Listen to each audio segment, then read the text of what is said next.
Por favor, abra sua Bíblia em Romanos, no capítulo de número 5.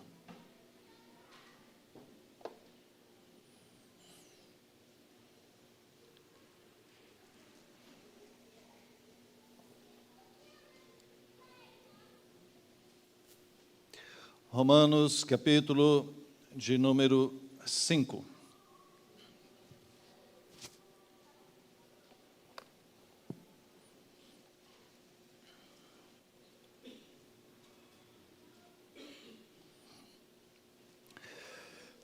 Hoje, ou melhor, desde sexta-feira estava acontecendo o nosso 6º Congresso de Casais, lá em Capitólio, e encerramos hoje na hora do almoço. Foi muito bom. Tivemos ali 53 casais e palestras muito edificantes. E por isso mesmo talvez a igreja esteja um pouco mais vazia, porque o pessoal chegou bem cansado e às vezes falta um pouquinho de coragem para ainda vir à igreja à noite. Mas eu quero louvar a Deus por mais esse congresso realizado e tudo que a nossa igreja tem feito em todas as áreas, em todos os ministérios. Diz assim o texto: justificados, pois, mediante a fé, temos paz com Deus por meio de nosso Senhor Jesus Cristo, por intermédio de quem obtivemos igualmente acesso pela fé a esta graça, na qual estamos firmes, e gloriamo-nos na esperança da glória de Deus. Amém. Queridos, nós iremos celebrar, dia 31 agora, 506 anos da Reforma Protestante. É um marco para nós e precisamos valorizar essas datas importantes.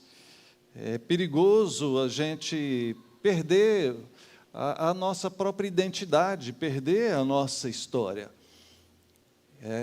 Nós estamos aqui tranquilos, graças a Deus, mas se estamos aqui hoje como igreja, é porque os nossos irmãos do passado batalharam por isso. Muitos foram aqueles que viveram em épocas complicadas, aonde não se havia liberdade nem para ter uma Bíblia. Hoje, a maioria de nós temos 1, 2, 3, 4 Bíblias. Eu não sei nem quantas que eu tenho. Essa semana ainda doei mais uma das que eu tinha, porque, poxa, às vezes eu me sinto até mal. Tenho 5 Bíblias, enquanto tem gente que não tem nenhuma. Mas isso é fruto, como eu disse, de todo um esforço dos nossos irmãos do passado. E devemos honrar o esforço, a dedicação de cada um deles, servindo ao Senhor na presente época, da melhor forma que pudermos. E pensando nisso, nós temos a figura de tantos reformadores. Quando falamos a respeito dos reformadores, para aqueles que não têm intimidade com o assunto, nós falamos dos grandes personagens da época dessa reforma protestante. Foram vários, mas aqui nesta imagem apenas destaca-se 4 deles. O primeiro, Lutero, Martinho Lutero, que foi um teólogo, um monge alemão, aonde, com a atitude dele, tudo isso começou. Em 31 de outubro do ano 1517, ele, depois de tantas lutas ali com sua consciência, com seu coração, com a sua fé, ele então se depara com a palavra do Senhor que diz: olha, o justo viverá pela fé, e essa mensagem causa um impacto profundo na vida dele, numa época onde a igreja estava totalmente corrompida, por exemplo, com a questão da venda das indulgências. Tudo era vendido, tudo era em busca de dinheiro. Então, se uma pessoa naquela época estivesse enfermo e desejasse uma oração, desejasse a graça de Deus, aquilo literalmente era vendido para ele. Ele precisava ir até um sacerdote e aquele iria ministrar uma oração, uma reza, algo do tipo para ele, em troca de dinheiro, de terras, de posse. Se não fosse apenas isso, mas coisas mais absurdas, como a própria entrada no céu. As pessoas compravam o direito de entrar no céu. Aquilo era pago. Assim como todas as demais graças que alguém desejasse receber de Deus. E é nessa época que Lutero, então, inconformado com isso, escreve ali as suas 95 teses contra essas práticas heréticas da igreja naquela época, e vai e afixa ali na porta do castelo da igreja lá em Wittenberg. Veja, não é apenas Lutero. Quando estudamos a respeito, antes dele, já outros já estavam se manifestando contra essas práticas, contra essas heresias, contra esses abusos da igreja naquela época, mas ele se destacou mais pela coragem de ter feito este ato de pregar essas teses ali. Depois aqui é citado a respeito de Calvino, é mostrado aqui Calvino como sendo um dos grandes teólogos, um dos grandes líderes daquela época. Entre outros, ele se destacou principalmente pela estudo e explanação da verdade, da doutrina bíblica de maneira correta. Os grandes escritos deste homem estão vigentes e são observados até hoje. Aquilo que nós chamamos do calvinismo, o estudo das doutrinas que foram ensinadas por ele. Ele não fez nada mais, nada menos do que pegar a Bíblia, estudá-la a fundo e escrever, expor qual era a interpretação correta dessa Escritura. E isso é um problema até hoje, porque muitos não conseguem interpretar direito e, não entendendo direito, ensinam de maneira errada, o povo aprende de maneira errada e acabam vivendo uma fé, poderíamos dizer, distorcida daquilo que é a verdade pura e genuína das Escrituras. O terceiro personagem que é mostrado nesta imagem é Jonathan Edwards, que foi também um grande pregador cristão, uma figura central no movimento que ficou conhecido nos Estados Unidos como o Grande Despertamento, e dali boa parte daquele crescimento cristão, evangélico nos Estados Unidos, se deu a partir desse grande avivamento que acontece naquela época. E Jonathan Edwards se destaca em meio a tudo isso. E, paralelamente a isso, vem o nosso quarto personagem que é mostrado aqui, que é John Knox, um líder religioso, um reformador na Escócia. E John Knox, no seu trabalho ali, junto aos escoceses, adota o sistema de governo presbiterial conciliar. E é daquilo que John Knox faz na Escócia, que nasce o presbiterianismo. As nossas raízes presbiterianas vêm, então, do trabalho deste irmão, John Knox. A nossa doutrina, o nosso entendimento, maior parte dela vem das doutrinas de Calvino. O nosso país foi evangelizado em boa parte por missionários americanos que vieram na época do grande despertamento que aconteceu lá com Jonathan Edwards e tantos outros daquela época. História de pessoas, queridos, que fizeram tanta diferença, homens e mulheres dedicadas ao reino do Senhor. Nós conhecemos no nosso meio aquilo que ficou chamado, intitulado como os 5 solas. Somente a Escritura, somente Cristo, somente a graça, somente a fé, somente a Deus toda a glória. Esses 5 solas é interessante porque é algo que foi estabelecido até mais recente. Você não vai encontrar uma data. Olha, quando é que criaram os 5 solas, né? Esse como nós acabamos de ouvir aqui.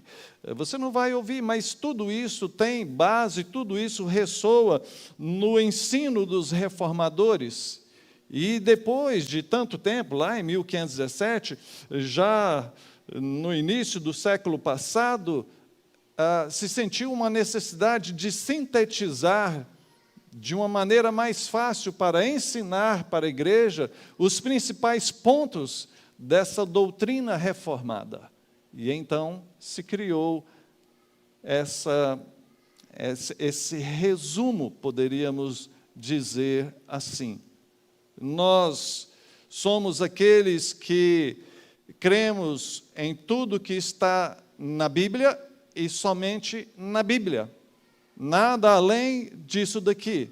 A Bíblia é toda e somente nela encontraremos a verdade de Deus. É somente através de Cristo que alguém pode ser salvo. Ele é o único Senhor. É somente através da graça dele, graciosamente, é ele que fez toda a obra para nós, e nós não realizamos nada além daquilo que ele já fez. Não colaboramos de forma alguma.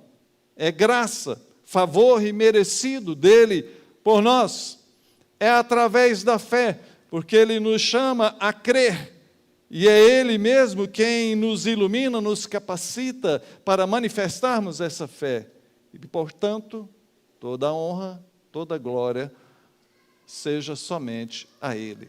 Porque ele é o autor e consumador da nossa fé. Agora observa, nesse texto que vamos meditar agora, encontramos esses pontos que acabamos de falar. O texto vai falar a respeito de Jesus, a respeito de Cristo, o texto vai falar a respeito da graça do Senhor, o texto vai falar a respeito de fé, o texto vai falar a respeito da glória do Senhor, e é claro, está falando a respeito das Escrituras, porque emana, porque flui, porque vem das Escrituras para nós. Então, vejamos, ele inicia dizendo: justificados, pois, mediante a fé. Traz aqui a doutrina da justificação. O fato de que todos nós, todo ser humano já nasce em pecado e por conta disso pesa sobre cada um a ira de Deus. E então a justificação aponta para o fato de que Cristo veio a este mundo, se entregou naquela cruz, voluntariamente se colocou ali como oferta, como um sacrifício, para que fôssemos perdoados. E então, justificar é trazer uma justificativa, é colocar-se no lugar. Ele se colocou no nosso lugar. Ele pagou o preço que nós devíamos.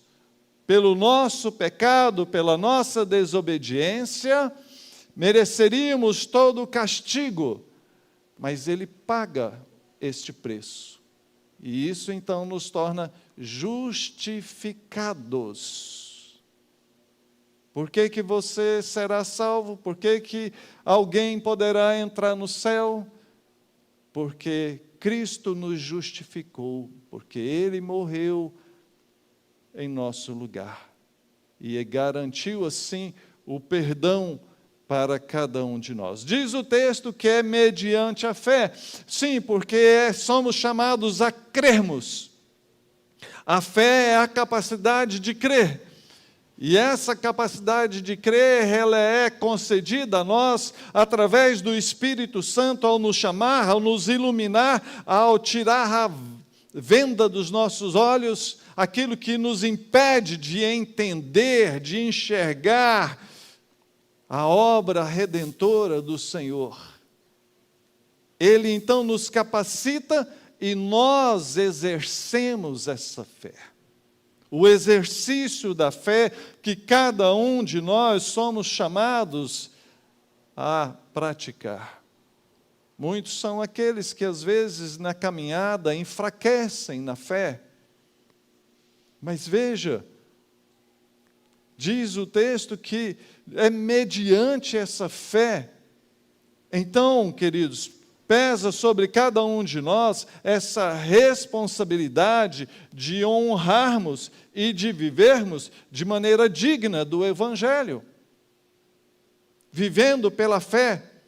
Mencionei o texto que foi alvo da obra inicial, quando nos diz aqui mesmo em Romanos, no capítulo de número 1, lá no verso 17, o justo viverá pela fé. E aqui, queridos, quando fala viver por fé, é diferente, porque às vezes o conceito de fé na nossa sociedade é muito fraco. Muitos confundem fé com uma força de pensamento positivo. Ah, fulano tem muita fé. Ele é muito otimista. Mas viver por fé não é ser otimista. Viver por fé não é a manifestação de alguma força natural, intrínseca da pessoa. Viver por fé é viver em Deus, é viver por Deus, é viver com Deus, é viver na dependência de Deus. É não confiar nos meus próprios recursos, na minha própria capacidade. Quando fala o justo viverá por fé, e pensando no contexto da reforma protestante, Lutero, naquela época, ele se debatia com uma angústia muito profunda no seu coração. Ele olhava para si e se sentia pecador, impuro, imerecedor da graça divina. E então, como era ensinado naquela época, ele procurava ser alguém melhor. Ele se afastava do mundo, ele se enclausurava nos monastérios e vivia uma vida ali ascética, se martirizando, judiando do seu corpo, pagando promessas. E num dia desse, subindo de joelhos numa escadaria, ali para de alguma forma tentar purgar, tirar o seu pecado, a sua impureza, os seus pensamentos maus, tentando de alguma forma alcançar a graça de Deus, subindo ali daquela maneira, começa a vir na mente dele: o justo viverá pela fé, o justo viverá pela fé. Mas por que que eu tenho então que me martirizar dessa maneira?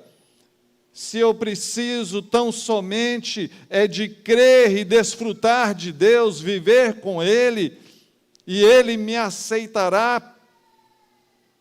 É isso que transforma a vida daquele homem. E viver por fé significa justamente isso, viver na dependência do Senhor. Então veja, não é apenas questão de esforço, não é pensamento positivo, mas significa andar junto de Deus, viver na dependência e na obediência a Ele. Justificados, pois, mediante a fé, então nós temos paz com Deus. A paz estabelecida, porque agora já não somos mais inimigos. Se nascemos em pecado e estamos no caminho do inferno, ao sermos justificados, salvos, redimidos por Cristo, agora a paz do Senhor é estabelecida, porque agora estamos na presença do Senhor. O Senhor olha para nós não como uma mera criatura que nasceu perdida em pecado, mas olha para alguém agora através da cruz de Cristo. Alguém que já foi alvo desta obra do Senhor Jesus. E é isso que estabelece essa paz, é isso que nos dá condições de termos comunhão com Ele. Quando nós temos paz com alguém, nós convivemos bem com aquela pessoa. Quando nós não temos paz, existe inimizade, existe guerra, existe afastamento.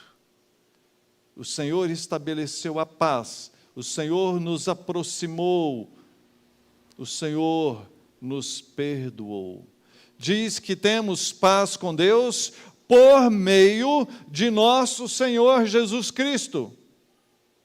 A mediação é feita, a ponte foi estabelecida, o acesso foi aberto através da obra de Jesus. É Ele o Cristo, é Ele o Senhor. Observa, Senhor Jesus Cristo. Ele é o Senhor, Rei soberano. Ele é o Cristo, o Messias prometido. É Ele o caminho, é Ele o único meio de salvação. Somente Cristo, queridos. Não há outro mediador, não há outro que possa nos aproximar de Deus, não há outro que possamos pedir, não há outro merecedor do dobrar dos nossos joelhos, das nossas orações, da nossa fé, da nossa dedicação. Não há nenhum outro, porque o Senhor não divide a sua glória, glória essa que falaremos daqui a pouco. É somente Ele, o Senhor. E muito cuidado, queridos, porque o diabo coloca tantos outros senhores para tentar nos atrair, cativar a nossa atenção. Quando pensamos a respeito de idolatria, não se pode limitar a idolatria apenas a imagens de santos ou de alguns guias ou de alguns outros seres transcendentes. A idolatria, ela brota no coração do ser humano e muitas coisas são colocadas como senhores da nossa vida. Veja, sem querer dar exemplos, mas se há algo ou alguém na sua vida que toma mais tempo, mais atenção do que Jesus, aquilo pode ser um objeto de idolatria para você.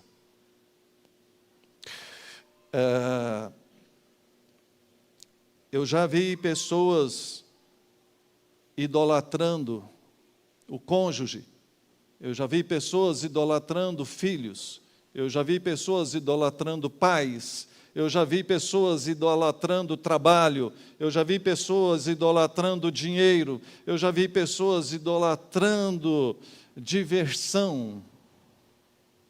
Cuidado, cuidado, porque só o Senhor Jesus Cristo é merecedor da nossa adoração, da nossa fé, da nossa devoção. Diz então que nós somos justificados mediante a fé, e assim temos paz com Deus por meio de nosso Senhor Jesus, por intermédio de quem nós obtivemos então esse acesso pela fé a esta graça. A graça do Senhor é mostrado então tudo aquilo que vem de Deus, tudo aquilo que nós podemos, através de Jesus, ter acesso, podemos chegar até lá, podemos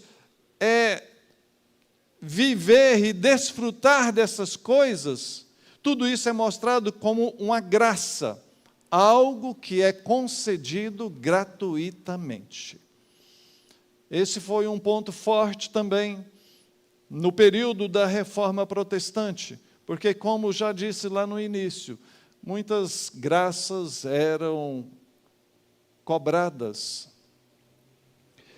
E a gente observa com tristeza algumas falsas igrejas evangélicas da atualidade que cobram também para concederem a graça de Deus. Coloquei aqui entre aspas, porque ninguém neste mundo, nenhum pastor, nenhum sacerdote, nenhuma igreja, ninguém tem autonomia, poder para ministrar, para conceder aquilo que somente Deus pode dar. É Ele quem dá, é Ele quem também às vezes não dá.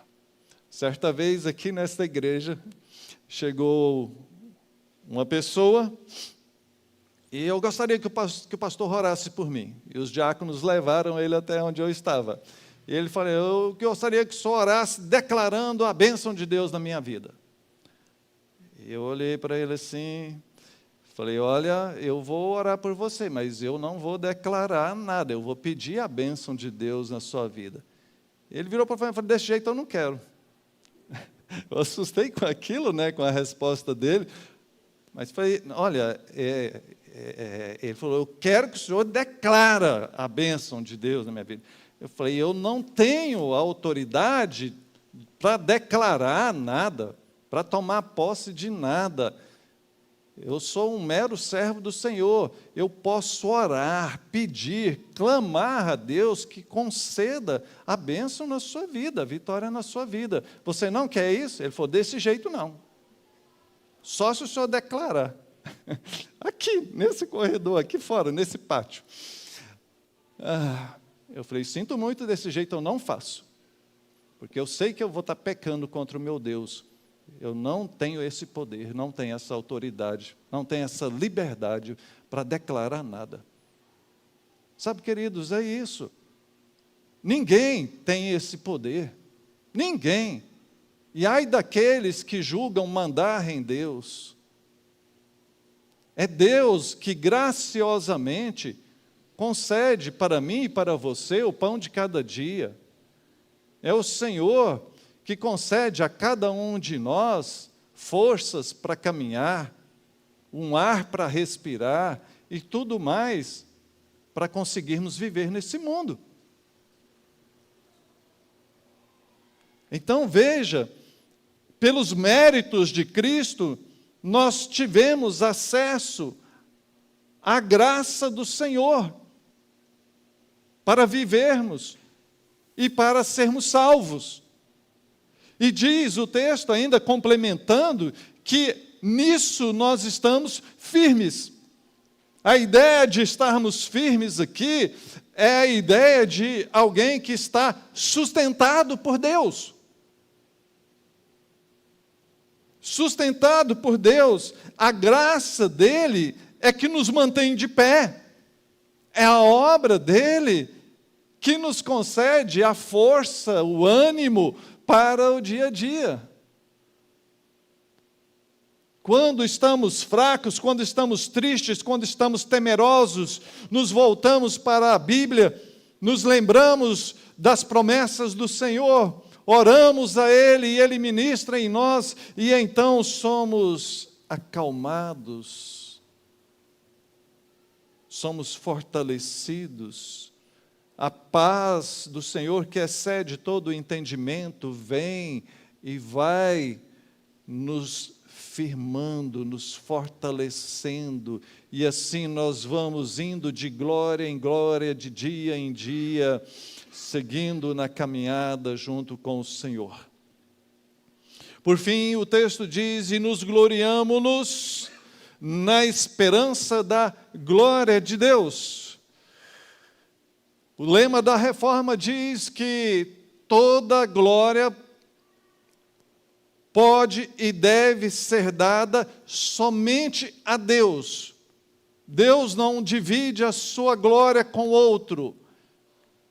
E nos dobrarmos diante de outros, reverenciarmos outros, seria tentar dividir a glória de Deus com outros, falsos deuses. E isso é inaceitável pelo próprio Senhor, claramente demonstrado nas Escrituras. Agora aqui ele traz o aspecto da glória de Deus, mostrando que nós nos gloriamos na esperança da glória de Deus. Se há algum motivo de nos gloriarmos, seria tão somente naquilo que esperamos dele. Sabe, queridos, não há nem uma sombra, nem um resquíciozinho aqui que desse a entender uma certa vaidade da parte de nós que somos crentes, que somos discípulos do Senhor. A frase aqui, nos gloriamos na esperança da glória de Deus, aponta que tudo nós esperamos dele. A esperança é a fé que temos nas coisas que ainda não recebemos. Repito, a esperança é acreditar naquilo que ainda virá. Exemplo, a vida eterna. Nós sabemos que o Senhor nos salvou, que o Senhor nos converteu, que o Senhor nos prometeu a vida eterna, mas ela ainda não chegou. Nós estamos o quê? Esperando. Estamos aguardando o cumprimento disso. A esperança, então, é isso. É esperar com fé, confiantes. E a glória de Deus é a manifestação final do Senhor, aponta para o brilho do Senhor, para a beleza do Senhor, para a manifestação final, gloriosa, quando Ele virá. E então teremos a consumação de todas as coisas. Esse é o ápice, por isso é que ele diz, nos gloriamos nisso. É o ápice de toda a nossa fé, de tudo que cremos. Ao lermos toda a palavra de Deus, chegamos ao Apocalipse e concluímos quando observamos a volta do Senhor e a vida eterna no paraíso junto a Ele. Então, sim, toda a glória está centrada nele. Ele é a consumação de tudo, queridos. Não dividimos nada disso. Nós esperamos a manifestação final do nosso Senhor. Concluindo,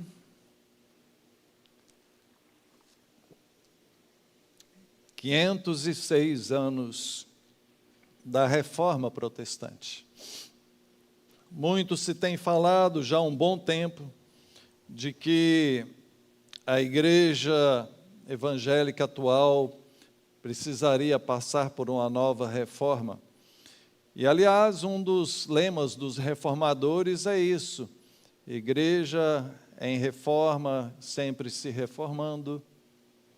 Essa necessidade que temos de constantemente analisarmos como está a nossa fé, como está a nossa prática da palavra do Senhor.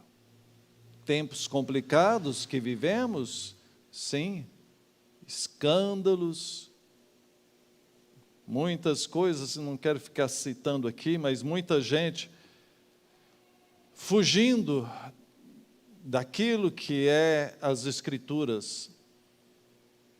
Os reformadores gritaram: somente as Escrituras, nada fora disso, nada diferente disso. Tudo aquilo que contraria a Bíblia, a palavra do Senhor, é heresia.